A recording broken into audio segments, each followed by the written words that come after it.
وقال عليه السلام قرنت الهيبة بالخيبة والحياء بالحرمان والفرصة تمر مر السحاب فانتهزوا فرص الخیر۔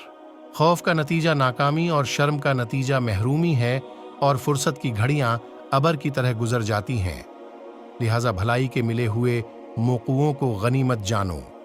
عوام میں ایک چیز خواہ کتنی ہی معیوب خیال کی جائے اور تحقیر آمیز نظروں سے دیکھی جائے، اگر اس میں کوئی واقعی عیب نہیں ہے تو اس سے شرمانا سراسر نادانی ہے، کیونکہ اس کی وجہ سے اکثر ان چیزوں سے محروم ہونا پڑتا ہے جو دنیا و آخرت کی کامیابیوں اور کامرانیوں کا باعث ہوتی ہیں۔ جیسے کوئی شخص اس خیال سے کہ لوگ اسے جاہل تصور کریں گے، کسی اہم اور ضروری بات کے دریافت کرنے میں عار محسوس کرے، تو یہ بے موقع و بے محل خودداری اس کے لیے علم و دانش سے محرومی کا سبب بن جائے گی۔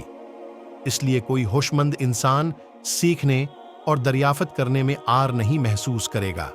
چنانچہ ایک سن رسیدہ شخص سے کہ جو بڑھاپے کے باوجود تحصیل علم کرتا تھا کہا گیا کہ ما تستحیی ان تتعلم علی الکبر، تمہیں بڑھاپے میں پڑھتے ہوئے شرم نہیں آتی؟ اس نے جواب میں کہا کہ انا لا استحیی من الجہل علی الکبر فکیف استحیی من التعلم علی الکبر۔ جب مجھے بڑھاپے میں جہالت سے شرم نہیں آئی تو اس بڑھاپے میں پڑھنے سے شرم کیسے آ سکتی ہے؟ البتہ جن چیزوں میں واقعی برائی اور مفسدہ ہو ان کے ارتکاب سے شرم محسوس کرنا انسانیت اور شرافت کا جوہر ہے، جیسے وہ اعمال ناشائستہ کہ جو شرع و عقل اور مذہب و اخلاق کی رو سے مذموم ہیں۔ بہرحال حیا کی پہلی قسم قبیح اور دوسری قسم حسن ہے۔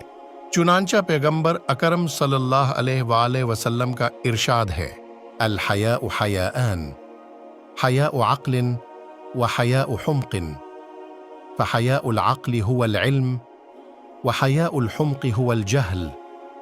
حیا کی دو قسمیں ہیں، ایک وہ جو بتقاضائے عقل ہوتی ہے، یہ حیا علم و دانائی ہے، اور ایک وہ جو حماقت کے نتیجہ میں ہوتی ہے، یہ سراسر جہل و نادانی ہے۔